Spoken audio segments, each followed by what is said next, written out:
What's the happening? All right, this morning, feeling pretty good, man. Got my vehicle finally registered. The VW is officially on the road. Heading to Harbor Freight to see what they got for the upcoming sales event, because you know they always got something going on. No, I didn't bring my catalog. I don't even know what I did with the one that I had for the month, so that means I don't have a coupon available. Doesn't mean I'm necessarily going to buy something, but Daddy's got some walk around time to do. Wants to kind of check things out. You know, kids are having fun at the house. I'm enjoying the new ride. Like I said, pretty excited that the VW is now officially registered and on the road. Really excited about that. Took care of the air conditioning problem yesterday. Was an expansion valve. Kind of had some difficulty kind of figuring that one out. Had my boss kind of get involved a little bit. Him and I were checking it out. Pinched off the hose going to the heater core. No restriction there. Checked pressures. Pressures were relatively good. Low side was a little bit higher than probably it should have been. Tried the whole recover thing to see how much was actually in the system. System held 1 pound, 2 ounces. I recovered 1 pound, so it wasn't a leak issue. I did verify the repair and made sure that I didn't have any leaks afterwards.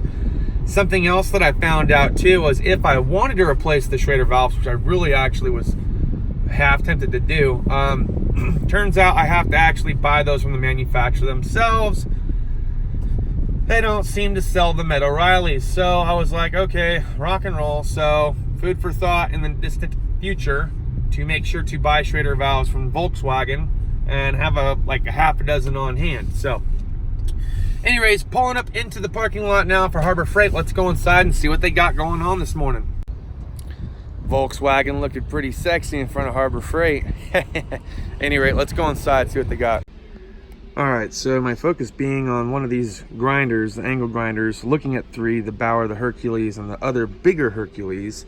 We got the 4.5 inch, 4.5 inch, 11 amp paddle, 7 amp, and then we got the 4.5 inch, 7 amp in Bauer. Bauer looking pretty good. I actually kind of like the way that this looks and feels a little bit more than the Hercules one, to be honest. There's the on off, of course. There's the locking deal to be able to remove the wheel. Overall looks pretty good. Looking at the Hercules one, same kind of concept. There's the switch, there's the lock. Of course they don't have the display deal for the wheel, but overall looks pretty good. There's the guard lock, kind of shallow on this one, longer on this one. I like that. Not sure. This is 11 amps, so more amperage. Here's the paddle. Not sure if I like that better than just having it on or off. I think I'd prefer to have it on or off. Yeah. Kind of leaning on the Bauer. Well, I don't know that I would actually go with Chicago Electric in this case. I know it's 20 bucks and then Drill Master's 15, but really, and then here's another one for 30, but I just don't like, see now this has a screw, so it's not a quick adjustment for the guard. There's the lock button at the top, and then it's got the paddle. For $5 more, I would go with Bauer over the Chicago Electric. Now on this one, I just don't know that I would trust. I've heard a lot of bad things about the internal electronics for the Chicago Electric, and I don't hear anybody saying anything good about the Drill Master.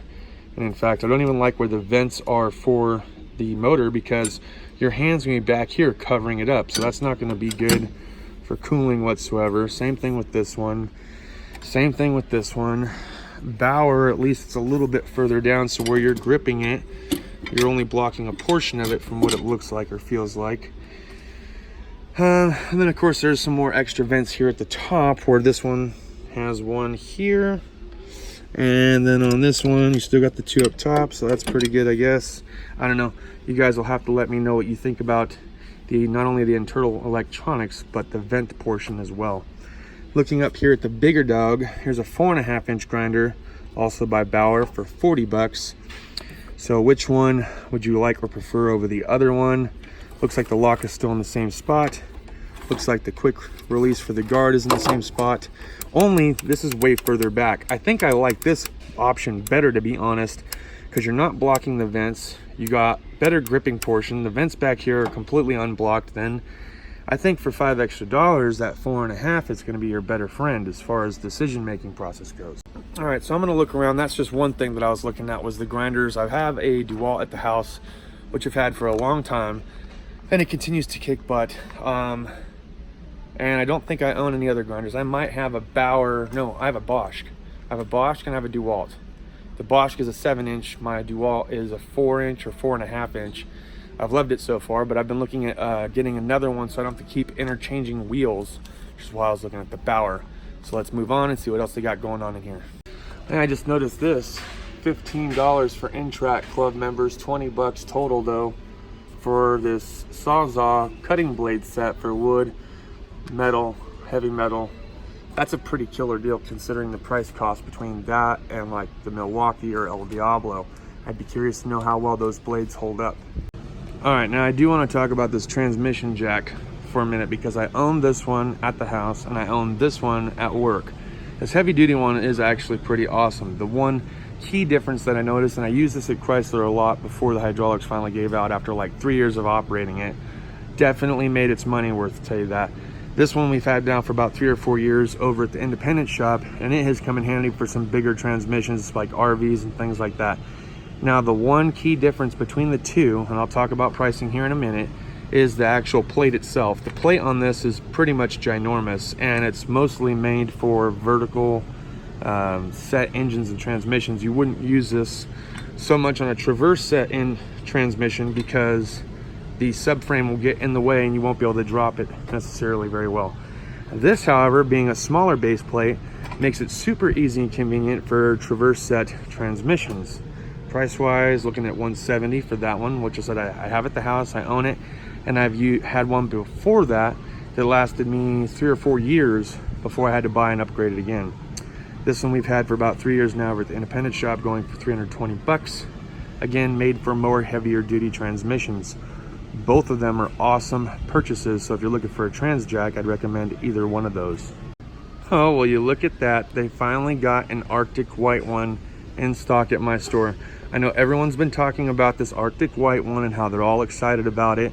Some people not so excited because of the grease stains or oil stains, said it'd be too hard to clean, but dang, this looks pretty. My recommendation would be, and I thought this would be a really good idea for some of you guys that are like DIY, just love doing things a little bit different, aftermarket parts, things like that. Look, why don't you take the slides off right here, or at least mask it off, and paint these like some kind of gloss black. I think that would look really good, a little black on white action. That was an idea that I had that I think I shared with the Den of Tools, but I think it would look sick if you guys actually painted the trim black. And that would go the same for any one of these. Can you imagine black on orange, black on yellow, black on green, black on black? If it really tickles your fancy, black on blue, black on red. So you can pretty much make the color scheme anything you want. You don't necessarily have to have the chrome. I believe these things just slide off. So something that you guys might want to do or consider. Funny thing though, they don't have the holders in Arctic White yet. Something to think about. Are they coming out with them? I'm sure they are. When? Who knows? But pretty cool. Glad they have that. Okay, on the offset chance that I hadn't covered it in previous videos, you see this style of torque wrench? I would not recommend that style to anybody. It's not a go-to favorite of mine. Look at 3/8, half-inch, quarter-inch, all the same exact price. These wind-up ones suck.